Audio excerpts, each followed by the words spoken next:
قريبة لمنطقة جزاء نادي أربيل. الحارث حاتم ممكن، حارث حاول ينقل كرة على المرمى. جول جول رائع للنادي القاسم. هدف هدف هدف رائع لنادي القاسم. الحارث حاتم يسجل هدف جميل، وللمرة الثانية يسجل الحارث حاتم في مرمى أربيل، وعلى نفس الملعب ملعب الكوت. مباراة الذهاب الموسم الماضي أيضا سجل الحارث حاتم، وهذه المرة أيضا يسجل هدف جميل في مرمى أربيل. هدف جميل في مرمى أربيل. لاحظ الله على الحارث حاتم، الله على هدف جميل، الله على هدف جميل للحارث حاتم.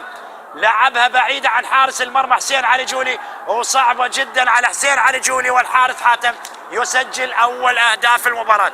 حلوة اللقطة، حلوة المحاولة، حلو الهدف.